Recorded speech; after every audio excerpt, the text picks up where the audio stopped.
Welcome to a special live edition of the Friday 15. Track and field fans around the world, did you know that Parker Valby is really good at running? Super impressive today. So are the Wisconsin men. Who knew that? What about the Stanford men? Jonathan Galt's been trashing them all season. They are the final Pac-12 men's champions. Jerry Schumacher pulled the red shirts, or did he? Where's Simeon Birnbaum? NC State women, they won the ACCs, but did they win the battle and lose the war? Jonathan Galt will tell you why he feels the NAU women are now the big favorites on the women's side. All of that and more. Plus, do today's results prove that regular season cross country is meaningless? This is Let'sRun.com co-founder Robert Johnson, former decade-long NCAA cross country coach. This was always the one that I wanted. Well, it's actually tomorrow. But we'll talk about my failure to win an Ivy League cross country championship maybe at the end of the show, John. How are you, Jonathan? I'm good. Robert, this is a great time of year. It's the 3 weeks of the year where we really care about cross country and where the teams and athletes, most of them at least, seem to care as well. It's a little disconcerting to have it be 77 degrees in Boston right now as I'm getting ready to go to the HEPs tomorrow.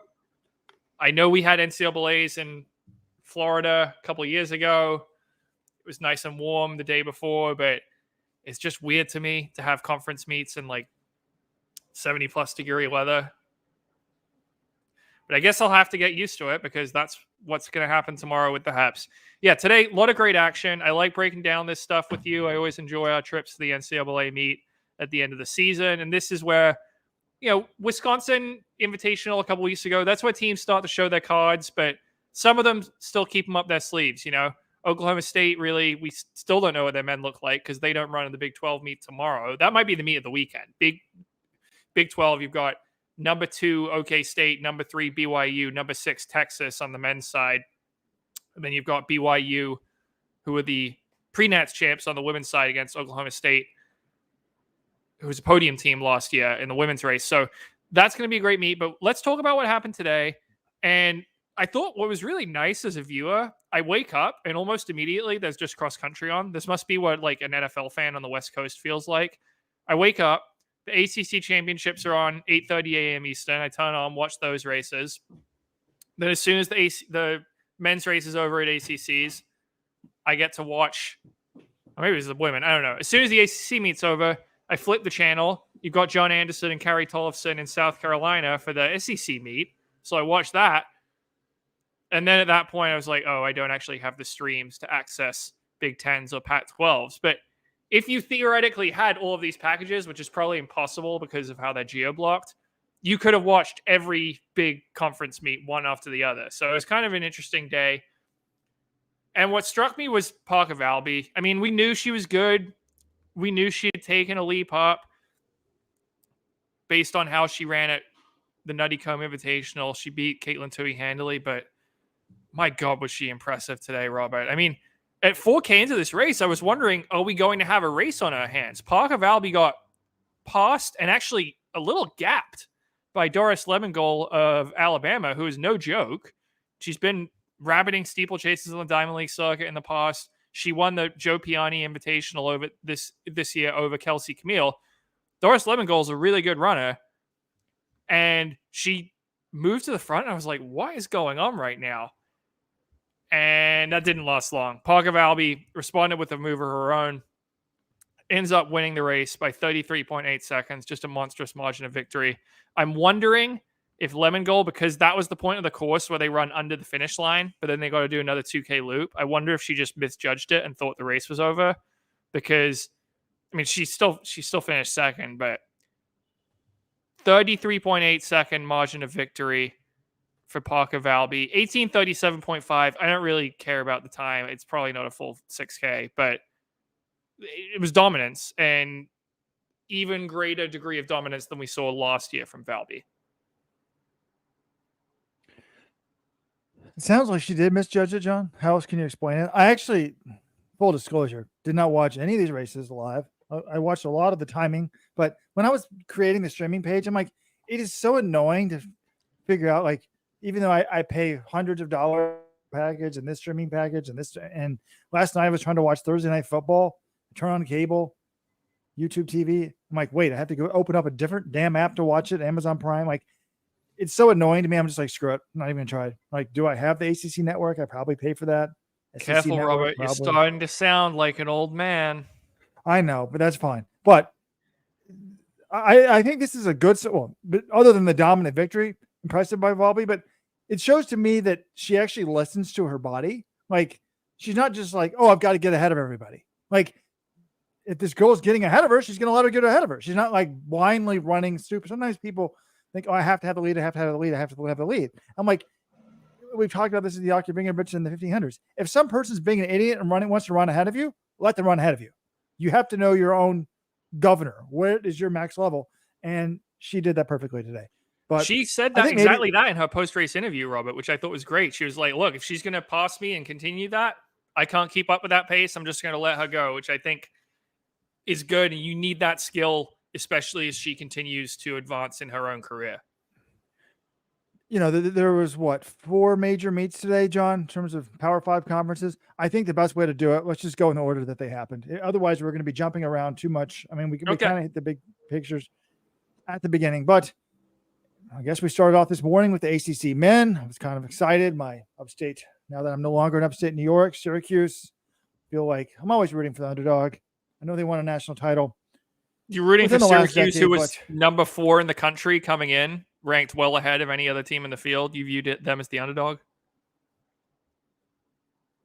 In general, I view them as an underdog program compared to some of these other schools. Like, in what other sports is Syracuse a powerhouse? I mean, basketball, they're pretty good at. But anyways, I fair enough, John. I think they're pretty good in field hockey. Yes, they won a national title in that. Anyways, okay, fine. I'm friends with the coaching staff. How about that? The truth comes out. So, anyways, they were the favorites at 4th in the country. They'd beaten UNC early in the year, but they didn't beat them today.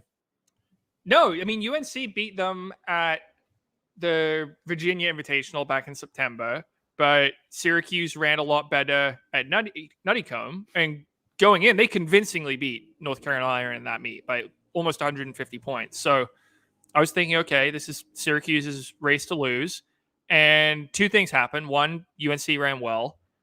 But 2, Syracuse's number 4 and number 5 guys from Nuttycombe just didn't have it today. Alex Comerford, who was 76 at Nuttycombe, he was a DNF today. Matthew Scrape, 106 at Nuttycombe. He was 117th at ACC's. So when you're 4 and 5, you're just taken out of the lineup, essentially. Any team is going to struggle to replace them, which is funny, though, because that brings us to North Carolina, who had essentially this thing happen. North Carolina, last year, that 2 scorers from NCAA, that 4 and 5 scorers from the NCAA championships, Will Coogan and Patrick Anderson, were involved in this horrific car wreck in March. They're out for the season this fall. So what was on paper one of the strongest teams in the country, they're just decimated because they're losing 40% of their scoring lineup from NCAAs that would have been back this year. But what does Coach Chris Miltenberg do? He goes out, he gets 2 transfers, grad transfers. Alex Phillip, 2-time NCAA D3 champion from John Carroll, and Jake Gebhard, it's a 1337 guy from Indiana. They come in, they fill those roles, and it's not as if they've forgotten about Coogan and Anderson. These 2 guys, their whole season's basically been dedicated to them as they return from injury. But the 2 grad transfers stepped up big time on Friday. Alex Phillip 4th, Gebhardt 9th. They had 4 in the top 10, led by individual champion Parker Wolf, and that was enough for North Carolina to get the victory, 49-65 over Syracuse.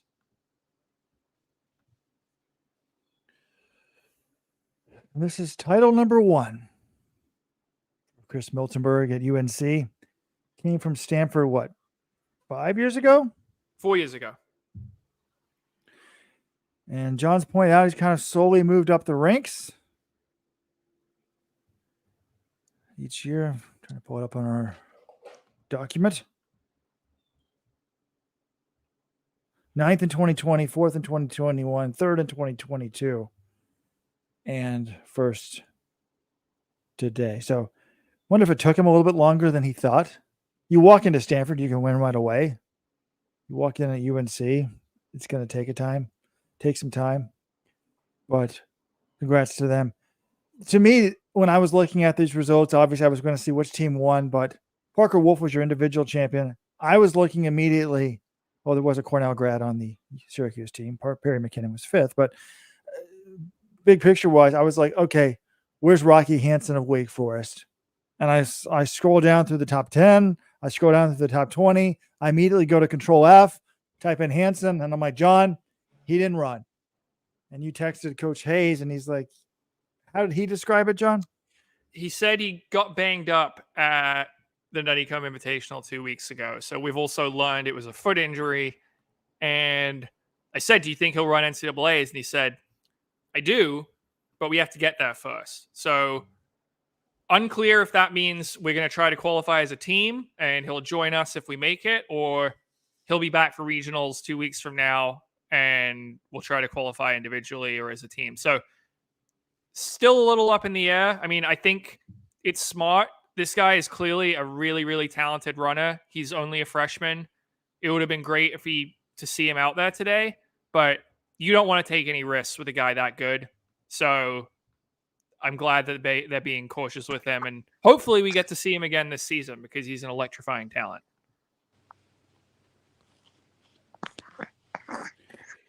All right, women, ACC, NC State 37, Notre Dame 80.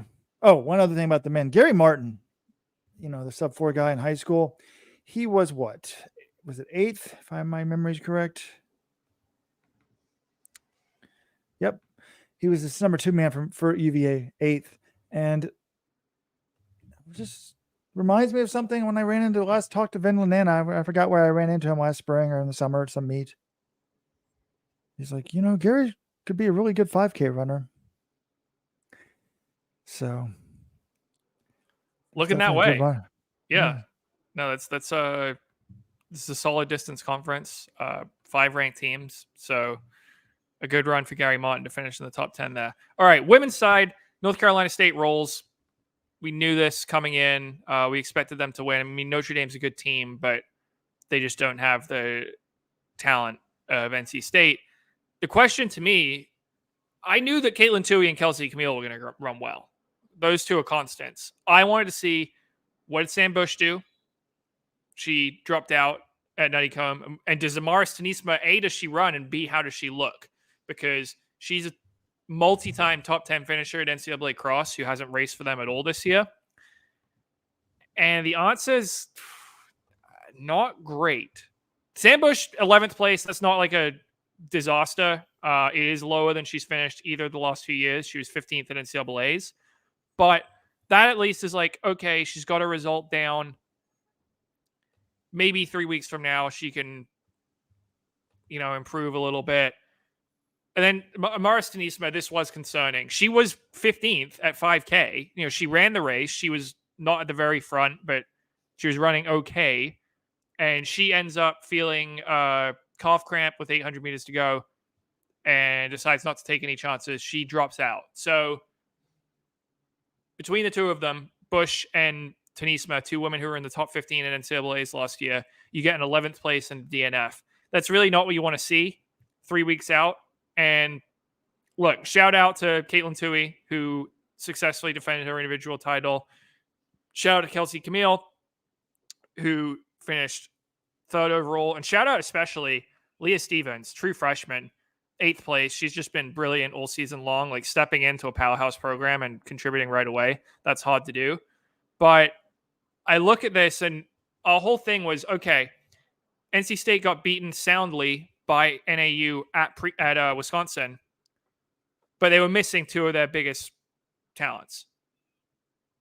You assume you inject them back in the lineup for NCAAs, should be a pretty even race, but you're banking on those 2 being at their same level as in the past. And right now, it just doesn't look like Bush and Tanisma are, and they're in a race against the clock. 3 weeks and 1 day till NCAAs. I'm not sure if they're going to be. Are they going to be able to get to be top 20, top 30 finishers by then? Because that's basically what you're going to need from them if NC State wants to beat NAU.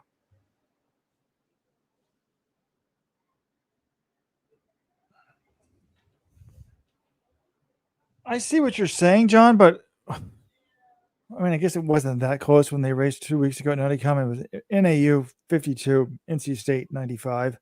I was debating, do they need both of them back or just one of them back? But to me, this is somewhat encouraging in the sense of, A, they both raced, and one finished 11th, the other was 15th before. She smartly didn't do anything crazy, and it kind of reminds me of what we see every year for the NAU men. You got to know what I'm talking about. What do we see every year in NAU men? We're like, they're always missing somebody. They're not running great early in the season. Then they always come through.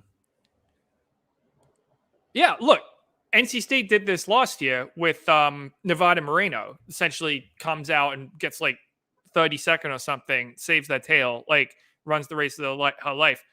I'm not saying they can't win. They absolutely can. But to me, coming into this weekend, I was kind of like, okay, I've got it about 50-50 between NC State and NAU. Now I've sort of shifted it maybe 65-35 or something, because NAU, I don't really see any weaknesses at the moment. They went out to the Big Sky meet, granted, not strong competition. They swept the top 7 places. They looked really good. Like 52 points at Nuttycombe is just incredible. So my thinking is like, okay, NC State really has to be on that game. But you also say, well, maybe 52 points was their best case scenario. If someone in NAU has a bad day or they don't run quite as well, then NC State could get away with only having one of Bush or Tanisma back for NCAAs and running at their previous level. So, look, this is the NCAA Cross Country Championships. It's a very unpredictable meet. Crazy things have happened in the past. I still think NC State can win, but I think they're going to need more things to go right than NAU as we stand. But what I'm talking about with them is Brody Hasty. Like, he went last year. This is a guy who's always top 40 at NCAAs. He was 137th at Wisconsin or Nuttycombe, and then he gets 25th at NCAAs and they win the title. So can these girls do that? Yes. And I think Tanisma and Bush are both used to being in the top 20. The fact they're able to race today, as long as they have no setbacks. Well, Tanisma didn't finish the race, Robert. And Bush didn't finish at Wisconsin. I mean, that's why I'm saying there are question marks. Obviously, if they do what they are usually capable of doing at NCAAs, NC State is going to be good. But there are reasons to doubt that. They are both coming back from injury. But yeah, would it shock me if they both go out and finish in the top 20? No. The one other thing from these women's results, one of the commenters pointed out, North Carolina, only 5th place. Why do I say this? They were 5th at NCAAs last year, and they returned a lot of their talent. So a lot of people had them pegged as a top 10 team. What I would say, the thing I can point to here, Dylan Sorensen is no longer the coach. He was with Milt for a long time, and he was the women's coach last year. He left the program, not sure why, but now basically Milt has taken on coaching the men and the women. The women have slid back this year and we're only 5th. So it's hard, Robert. We've talked about this with NAU, right? Through the years, having both programs running on all cylinders at the same time is challenging. UNC men, as good as they've ever been. UNC women taking a slide down from 2022.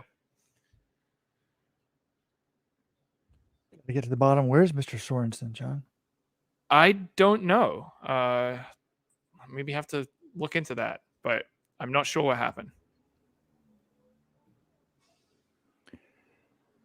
I said we're going chronological order, but I don't even know what was next. SEC's was next. So that was in South Carolina. It was on a golf course, except they didn't really run on much of the golf course. They were kind of like, I feel like when you have cross country meets at golf courses, you're on the fairway a fair amount. This was a lot of these paths in between. Parker Valby was like, yeah, it was a lot sandier than I remember, and I ran the course yesterday. Like, I don't know if we were just, it didn't seem like the best place to host a meet, but didn't matter for Parker Valby. She was absolutely dominant. Like we said in the intro, she was behind at 4K, but then came back, wins it by 33 seconds. But what I was interested in, Robert, we don't try to dwell on these times. People saying, "Oh, 18:37, like she what was her 5K split? Like she must have been." I'm like, look, it's a cross country course. One, times don't matter that much, and two, we don't know if it's reliably measured or anything like that. It probably isn't. So for the record, it was 15:13.9 5K for her, which is not the same pace as 18:35, which is why I don't believe it. I think that's faster than her 5K PB, right? So I don't think that's accurate, and that's why I don't want to talk about it. What I do want to talk about is her margin of victory. 33.8 seconds overall, but then I wanted to compare it to Hilda Olemomoy, who is a 15:17 5K runner. Last year at this meet, she was third. She was third again this year. Last year, Valby beat her by 28.3 seconds at SECs. This year, she beat her by 46 seconds at SECs. This is a collegiate woman beating a woman with a 15:17 5K PB by 46 seconds. Someone who was sixth at NCAAs last year. I mean, that's an enormous margin. And then, look back at Nuttycombe. Valby beat Caitlin Toohey at Nuttycombe by 12.3 seconds. At NCAA's last time they raced, she lost by 3.2 seconds. So that's a turnaround in total of 15.5 seconds. So what I'm saying is, off of these two races that Parker Valby has run this year, Nuttycombe and SECs, if we're kind of using the transitive property here, she looks to be about 15 seconds fitter over 6K than she was in 2022. And this is a woman who last fall was the NCAA runner-up and led for a large portion of that race. I think she's made a jump, a fairly significant jump, from an already high level, and now she's doing stuff. I mean, if she can win NCAAs this year, this is going to go down as a legendary cross season with some of her margin of victories and at times. Trivia: what was her margin of victory over Toohey last week? 2 weeks ago. 12.3 seconds. I just said that. So I think so that makes sense that she's 15 seconds better. Oh, is that part of your analogy? That was part of my analogy. I didn't want to just go off one result. Okay. I went off SECs and Wisconsin and got about 16 seconds. I was doing some Googling that I should have done before the show, because I was thinking, like, I don't even know who the Arkansas new women's coach is. Lance Harder's gone. Who's the new coach? It's weird how we obsess about certain coaches, and then other programs are like, oh, it's just the program that's good. It's Megan Elliott, who was the former director of ops. I don't understand some of this communication stuff, though. Like, all of these schools have all these communications people who like go to NCAAs and be in the press area and everything and taking video. They don't list the women's distance coach at the University of Arkansas. This is one of the most storied programs in America. We're more than halfway through the cross-country season, and the coach is not listed on the website. I mean, if you're a prospective recruit, Robert, you're like, I'm interested in the University of Arkansas. You don't even know who the coach is. Like, I just don't understand how is this so hard? I was going to try to see if I can share. I thought it was just me, so I'm glad that it's not roster. There we go. Is that showing up on the screen for everybody? Head coach Chris Johnson, volunteer coach Rick Elliott. The actual coach is nowhere to be seen. So I thought it was me, and I knew it was a woman because I'd read about it during the preview. So it's weird. So your director of ops is the new coach. So someone who wasn't coaching at all is now the head coach of one of the most storied programs. And can you tell me what director of ops means, though? I feel like they're in charge of logistics and everything, but they also, some of them are involved in coaching. I don't know. Did you ever have a director of ops at Cornell? No, but you want one because it takes about 15, 20 hours of paperwork to go out of your system. Yeah. But, they plan your trips. Some people have different travel. Up until this year, there's only 6 accountable coaches. Now you can go to 9. So now some of them can coach. I think a lot of them are kind of illegally coaching. But I always thought, like, these things are a sign that the universities don't care about that particular program if they don't have a good SID page or, but this is Arkansas. This is one of the teams that actually normally does care. It's just shocking to me. It shows you how low on the totem pole we are. Oregon barely had anything on their website. This is the final Pac-12 championships were held today in Washington. And I get a text from someone last night. It's like, it's 5 p.m. the day before the meet. If you're on Oregon's, they have no news update on their cross-country website. Like the page you would go to find updates. They don't have anything about this meet. We have no idea which athletes are running the meet. And then finally, there's like a set of 4 photos that they send out on Twitter and Instagram, like the evening before. It's just wild to me. You would be so indifferent about one of their, I mean, to us at least, it's one of the standard bearer programs of this sport in our country. Who sent us the text? Someone sent us a fascinating text. Like someone was like, they were very sad this week. And like, is this the greatest college cross-country conference ever with the greatest tradition? Prefontaine and Rono and Lindgren and all these big names. And this will be the last one. Did you get this email? Was it an email or text? No, I didn't. I wasn't cool enough to get the invite. They left out Galen Rupp. Rupp. And maybe Oregon is trying to downplay this. They don't want to emphasize the fact that they've helped decimate this conference. But if But don't mention that, but mention that your conference championship is happening, right? Well, right. And how about mention that you're going to pull the red shirts or not? Like, get the fans excited. Like, it has to be a secret. The other coaches can't find out until the day of. Like, come on. Like, do something for the fans. There's no, concern for fans or spectators. I had a brilliant point to think, but my train of thought's gone. I mean, it's not as if cross country has a ton of fans, but I feel like some of the SIDs have given up sometimes on this stuff. All right, back to the SEC. Back to the SECs. The best thing that ever happened to the University of Florida cross country team was Chris Zielinski left that team and went to Oregon. And I like Chris. People are like, oh, it's going to decimate the team. Volby's going to transfer. Blah, blah, blah. And I think when the new coach, Will Palmer, came in, even when Volby won last year in track, she's like, it's been really hard. So I don't know if she didn't trust Palmer or whatever, but her performance certainly has not dipped at all. And what's happened is the people that really like the coach were Palmer's athletes at Alabama, and 2 of them have come to Florida, and they're your SEC team champions. So they beat Arkansas today, and they did it in large part because they had the 2 Studley transfers from Alabama. So, wait, you haven't mentioned the 2 Studley transfers from New Mexico. I mean, Robert, remember when NAU won the women's race at Nuttycombe, we've had this point. There were more women on New Mexico's roster last year who ran for New Mexico last year, who were part of NAU's scoring lineup, than there were people who actually ran for NAU last year. Well, today in Florida's team, it's actually doubly true. This is where the people who have scored their points today came from. What team they were on last season. Number 1, Parker Valby, 1st overall. She was running for Florida last year.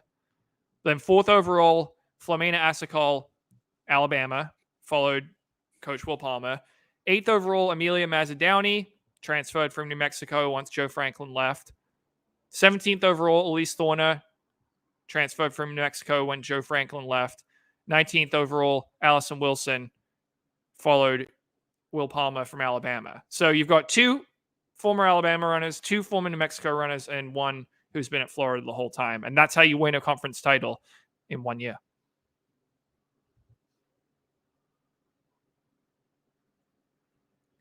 But I think you should clarify, Robert.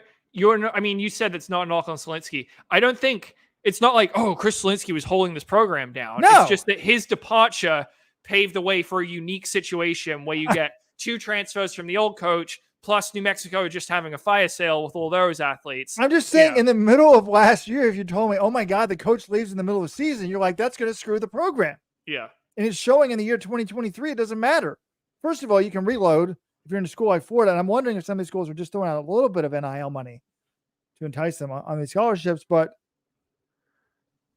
Yeah, I wasn't implying at all in the coaching aspect. I think Chris Sawinski did a wonderful job with Parker Valby when she was injured as early on in her career.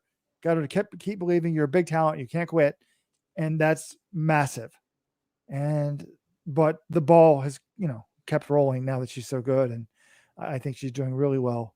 Yeah, this is the Coach crazy Palmer. thing, Robert. Carrie Tollefson, who was calling the race, afterwards they're doing an interview with Will Palmer, and she says, "So is Parker still only running 3 times a week?" Will Palmer says, "Sometimes 2." So it is nuts that someone this good can run that infrequently. But I guess we saw with Grant Fisher over the summer, he cross-trained a ton and ends up running 725 a few weeks later. So if you're a really big talent and you can still work out a bit and you've got a bunch of training under your belt, I mean, it's not like she's ever really run all that much. She just, I don't know, sometimes they're freak athletes. You would just say they're built different. Like her, Natalie Cook, they barely run. I guess Natalie Cook's not a great example because she hasn't been running this season. But Parker Valby, both Sawinski and Palmer, I'm impressed they've been able to get these results with her running as little as she does. Yeah, I was wondering maybe if her improvement was the result of she is running more. It doesn't sound like it. All right, next up was the Big Ten meet. Well, do we talk about the SEC men at all? I mean, there wasn't much to talk about. There's not really huge storylines here. Arkansas men win 28th SEC title. Victor Kiprop wins the Battle of the Kiprops. He was dropped at halfway by Patrick Kiprop of Arkansas, no relation. Comes back to win it by 8 seconds. Second straight title for him. So not really anything that interesting going on the men's side in the SEC. So I think we can move on to the Big Ten. And Big Ten meet, I mean, I don't know if we should be. Today was kind of weird for me in the sense of like, should we be depressed by some of the stuff or just embrace it? And I've just started to embrace the stuff that I used to not like. By the way, so Victor Kiprop of Alabama, John Patrick Kiprop of Arkansas. Did I mix them up? No, I don't think you said where Victor was from. Oh, sorry. Yeah. They go to different schools. But I pulled up the Big 12 results instead of the Big 10 results. So hold on, people. But when I was looking at the Big 10 results, I expected the Wisconsin men to win, even though they weren't ranked. They weren't the highest ranked team in their conference because they had got out so many people at their home meet. But,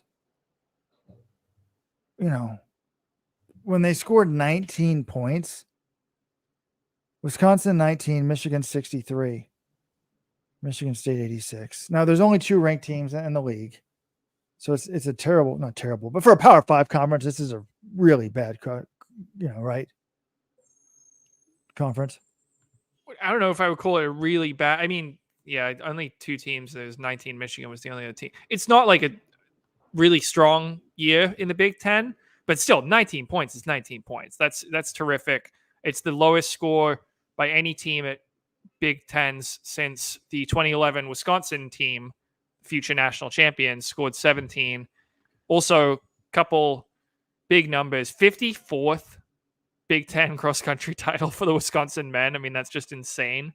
And the 13th for Mick Byrne, which breaks a tie. He was tied with Martin Smith, former Wisconsin coach, for the most Big Ten XC titles ever. He's now won 13. So Mick Byrne stands alone in terms of most Big Ten XC titles. And Bob Liking, individually, this is impressive. His 3rd straight title. He was one of the guys who sat out Nutty Combe. He wins it in 23-57 over Jackson Sharp. 3 appearances, 3 wins for Bob Liking. Next year, he gets the chance to join Big Ten royalty. There are 3 Big Ten athletes who have won 4 Big Ten XC titles. Robert, did you read my article or not? Because I want to know, can you name them if you have not? Who won 4? Yeah. I read the article, but I didn't see that in there. All right. Do you remember anyone then? Bob Kennedy? Do you have any guess? Bob Kennedy is correct. Yes. 2-time NCAA champion, 4-time Big Ten champion. How can you be a 4-time cross-country champion? It means you win freshman, sophomore, junior, senior year? That's how it works. But this guy get an extra year because he has 5 years? It's COVID. No. So Bob Liking, his first year was the fall of 2021, I believe. So I don't think he'll get a fifth year. I don't know, Simon Byru or somebody like that. That's a good guess, but he only won 3. He did win NCAAs twice. The other two, Craig Virgin, 2-time world cross country champion, did it for Illinois in the 70s, and Kevin Sullivan, best known as a miler on the circuit, but was a great cross country runner at the University of Michigan, won 4 individual titles. But what this result got to me was just like, okay, we had the controversy early in the year about Princeton running their 800-meter runners running in the back of the pack, the Harvard Yale Princeton meet, and embarrassing themselves. And people like, everyone does load management. I still think there is a difference between running people and telling them not to try in the race and not running your A team. But to me, when I saw this result, I'm like, all right, that's it. Nothing matters except for the championships. I mean, you do need points from the middle of the season to get to NCAAs if you're not a great team. But Michigan dominates this meet. And they dominated despite being ranked Wisconsin, despite being 25th in the country, because they had 4 guys that ran in their top 7 today. They didn't even run in one of the biggest meets in the country on their home course 2 weeks ago. Bob Liking, Adam Spencer, so that's 1st, 5th. Micah Wilson's was 10th, and then their 7th runner today was Josh Truchon, who was 26. So 4 of the top 7 didn't even run 4 weeks ago. Now, Coach Burns obviously had amazing Big Ten success in recent years. Has not done well at NCAAs. He told you, well, I didn't race them because in recent years we've been rocking Big Tens, but coming up short at nationals. Well, they rocked Big Tens again today. So let's hope that they don't bomb nationals again, because it's going to be the same excuse of it had nothing to do with whether we raced early in the season. It just had to do. But if this validates him, then we're going to see more of this down the future. Yeah, and I think it's also a little unfair. I think Mick felt that they've underperformed a little at NCAAs, but it's not like they've been bombing. I mean, I looked it up. 2021, they came in ranked 8th and they finished 11th. So, okay, a little disappointing. Last year, they came in ranked 6th and they finished 6th. They just didn't get the big day where it all came together. So, it's going to be interesting to see how they do. They've certainly got the talent to be a podium team. I mean, Bob Liking's really good. We know Jackson Sharp's good. I think the key guy for me is Adam Spencer.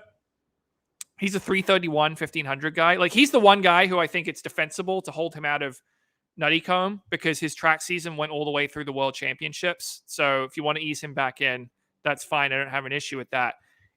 He did not run well at NCAAs last year.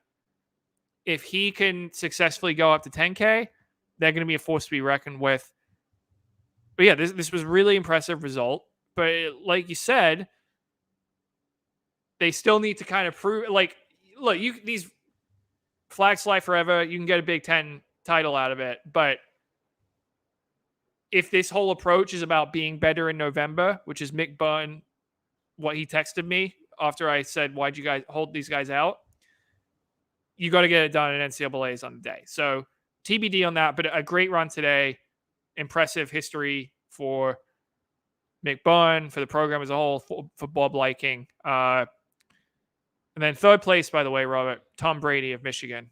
A lot of people on my feed, when I tweeted out this result, are just realizing that Michigan has a runner named Tom Brady that's making jokes. Oh, is this what he's doing now that he's retired from the NFL?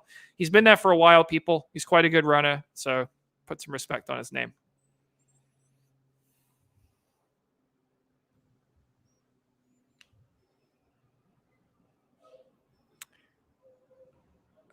And looking at the Big Ten women's race, I'm kind of going to skim over this like we skimmed over the SEC men. It's just there's not that much to talk about, really. Addie Engel of Ohio State repeats as champion. Michigan State on the team title repeats as champion. So you got the same 2 winners as 2022. None of these, they're not going to be major contenders for national title or anything like that. So that's why we're not really going to go in depth. I think it's time to head west to the Pac-12 championships, the final Pac-12 championships. Though I do wonder, we keep saying that.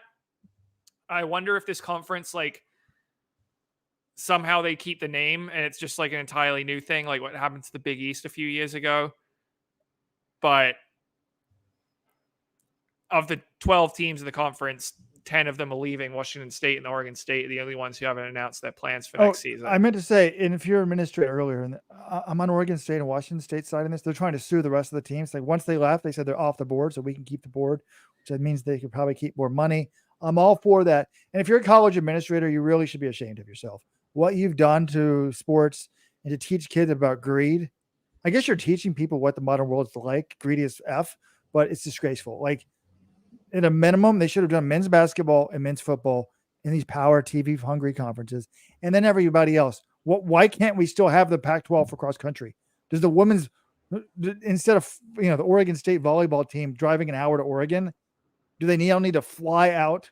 Do the Oregon girls need to fly out to God knows where to have a volleyball match?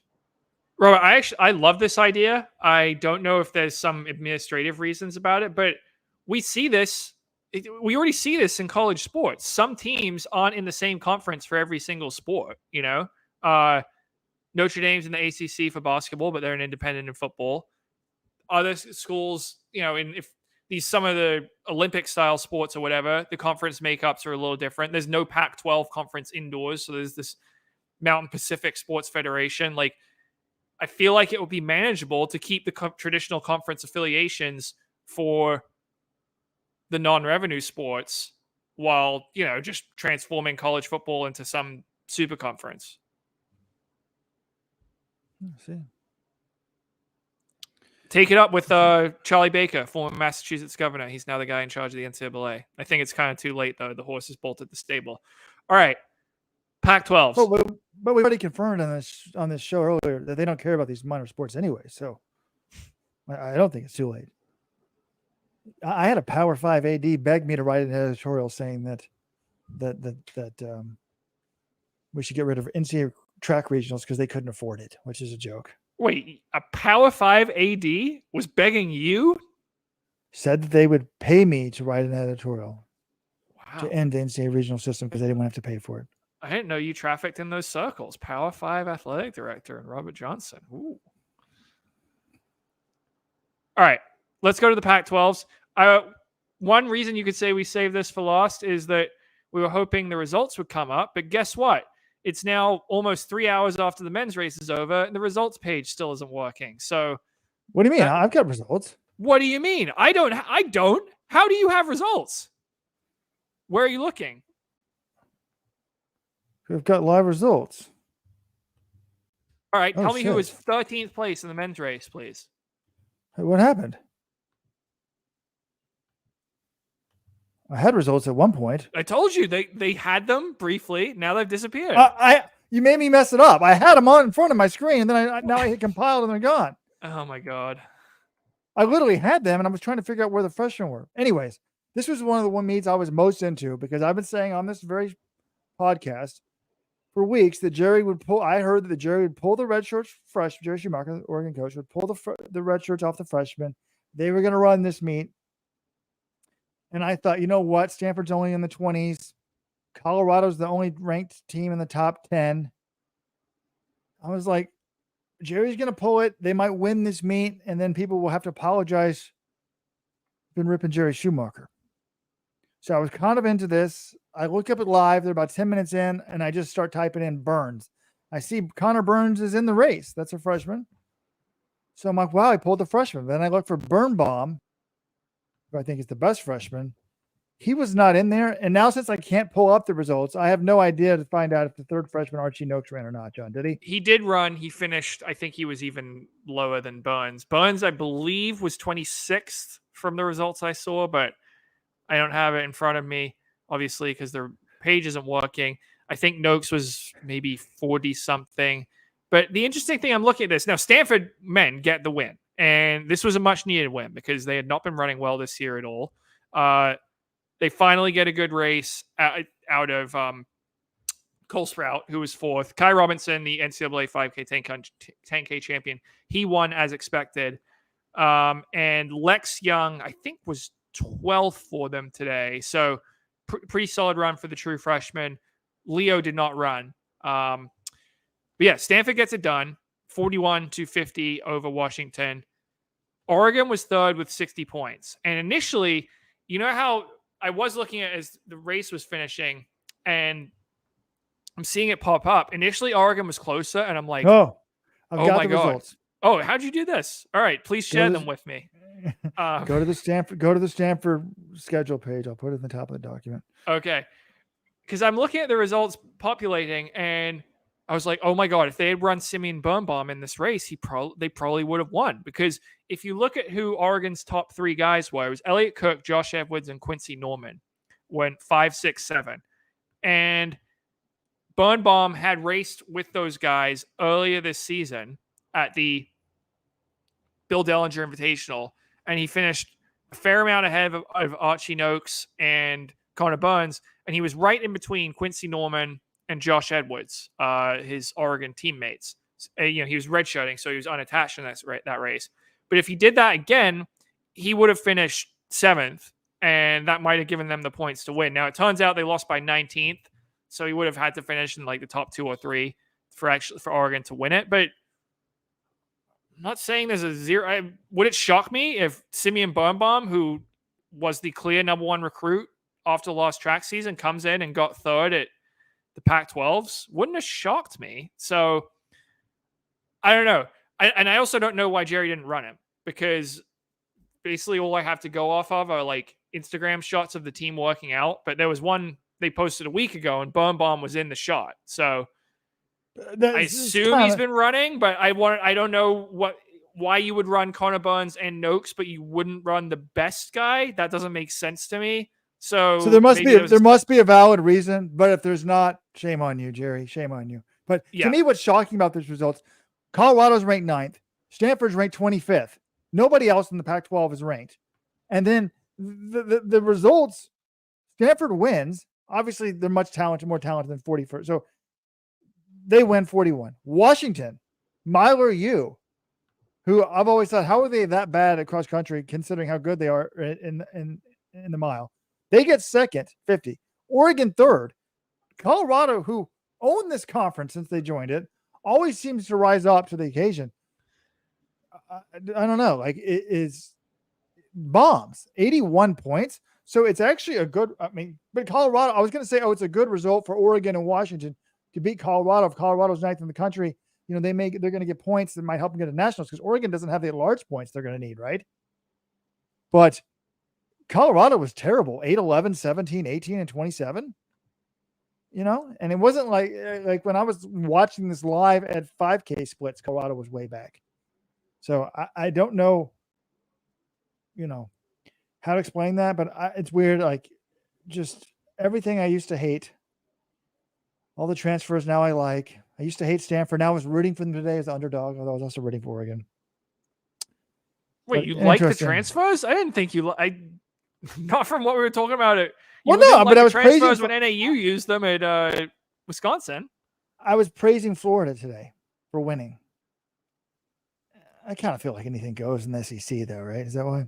I'm not sure. I think it's because their coach left, and I just thought like it's the opposite of what people thought. Like, oh my God, they're going to be terrible now. No, they're doing fine. Well, kudos to Stanford, man. People are wondering if there's an injury for Colorado, John. I hadn't thought about that. Maybe they had a couple runners out. Maybe I didn't. I know they've had injury issues on the women's side. I have not run through their whole results or anything because I didn't even have them available to me until just now. So I'm not sure if there's someone missing, but yeah, I need to give a shout out to the milers here because, and also the results on this website are listing Cole Sprout and Nathan Green tying for 3rd. I don't think that's happened because Nathan Green was given 30 points and Sprout was given 4. So I think Green beat him. And 2nd place, Luke Hauser, the NCAA mile champion for Washington. 3rd place, Nathan Green, the NCAA 1500 champion for Washington. Famously low mileage. Then 5th place, Elliott Cook, who won the Pac-12 800 title in 2022. He's a 146 guy, and he just got 5th in the conference in XC. So that is some pretty impressive range. Not bad at all. Joe Wascom, though, he was the 3rd NCAA champion miler on Washington's team. He was only 26th, so still working on figuring out cross country. So I don't see.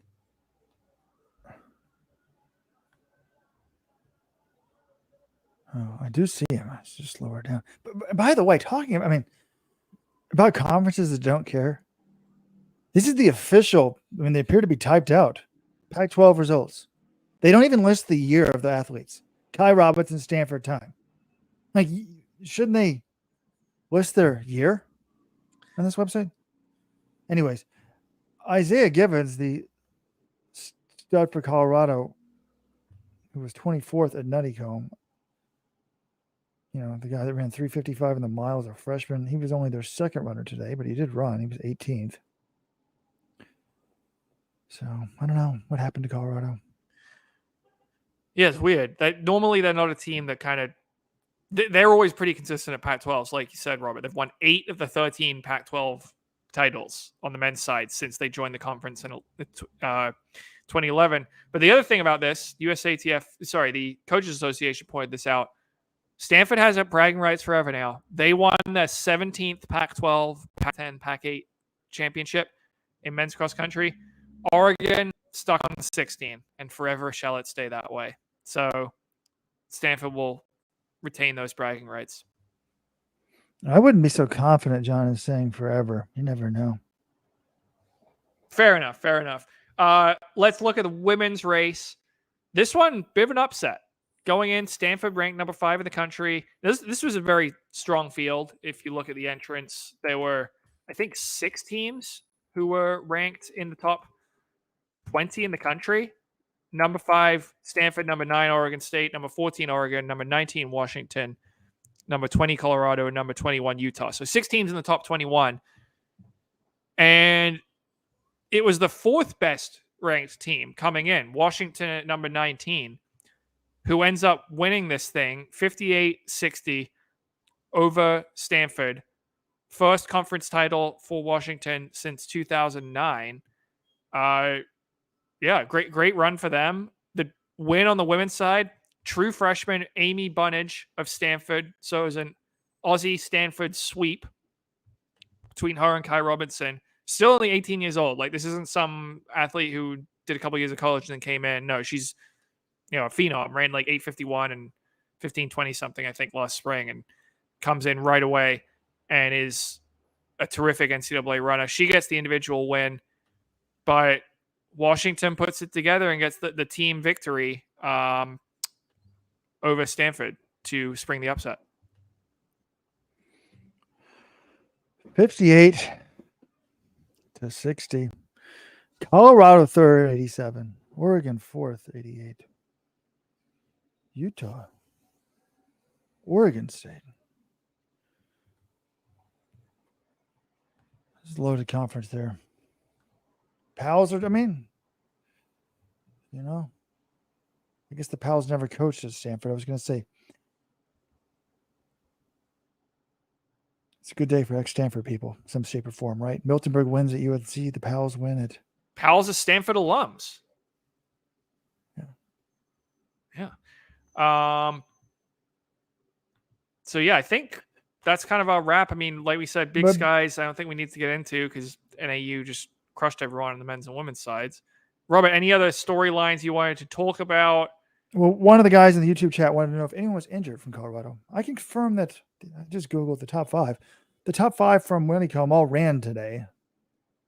So, of course, that doesn't mean you're not injured. Anything else?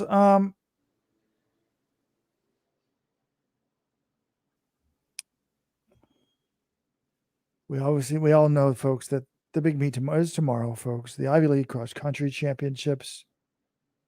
Before ever be boycotting the meet until I'm brought back as the voice of the Ivy League. This is the first year they'll be broadcasting on television or the internet. It's not really television. I guess you can play it on a television. Sadly, I will not be on the broadcast booth, John.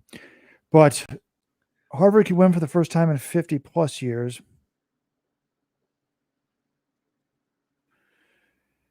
And it got me thinking, what is success?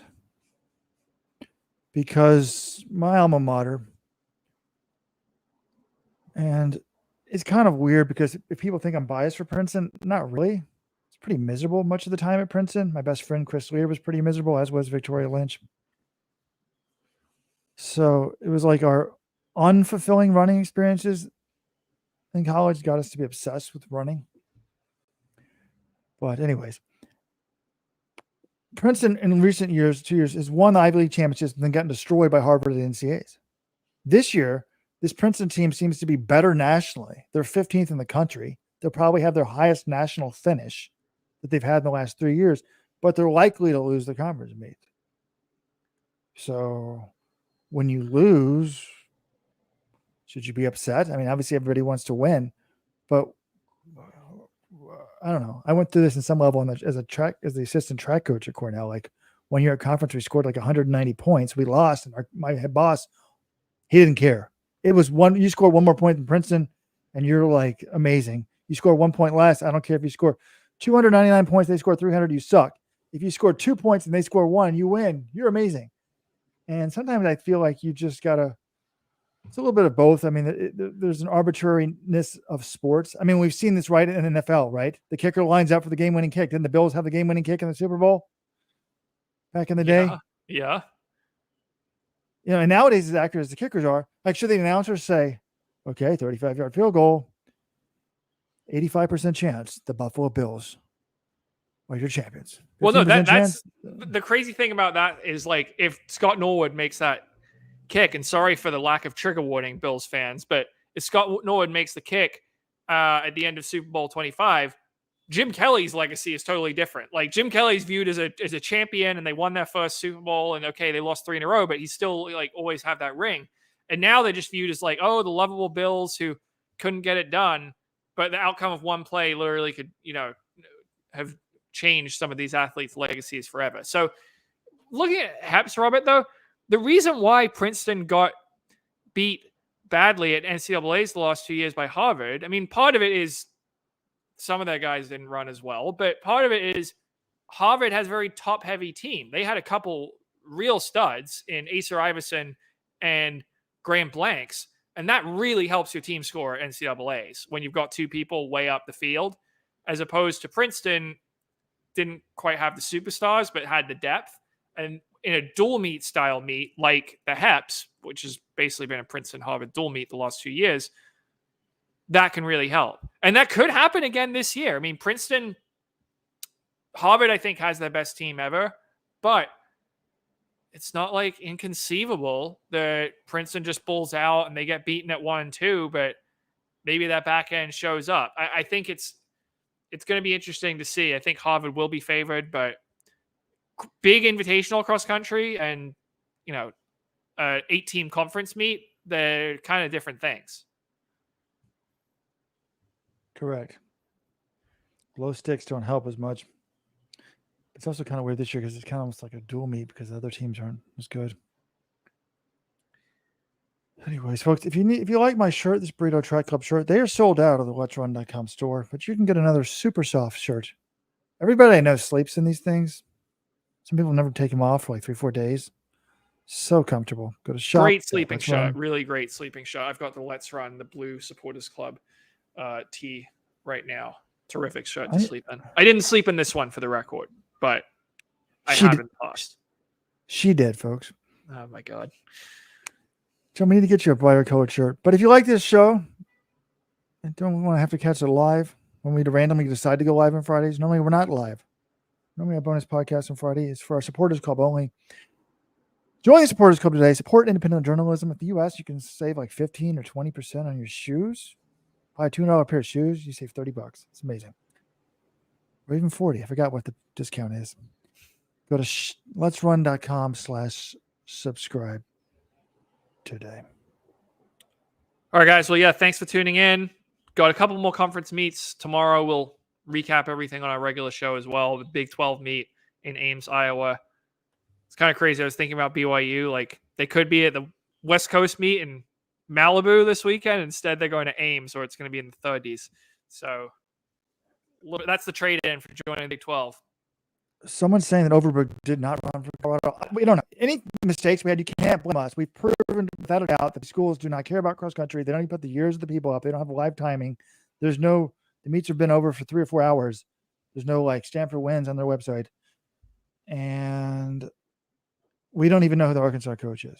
That was actually fun. Back in the day when you went to NCAAs for media, like in 2000, they don't exist in 2000, but they didn't have everything up online.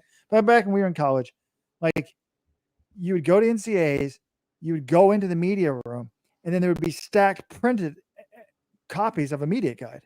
And you'd be so excited. You get the Arkansas media guide, and it was well done. You had all the players, you're like, oh my God, they got a guy that ran they got 4 guys that ran 402 in high school. They got a guy from Ireland who ran, and you had no idea who the full roster was, who they were pulling from, And I forgot what the results website was. It wasn't a website, it was a fax report, John. And they would fax out in college to the coaches' offices like the top, they'd show like the top, maybe all the team scores, but then like the top 15 results, individuals. So you didn't know like who ran for, I think we're going back in that direction. If the Pac-12 meet from today, Robert, we had our peak. We were going up. We got live timing. We had all the results at our fingertip.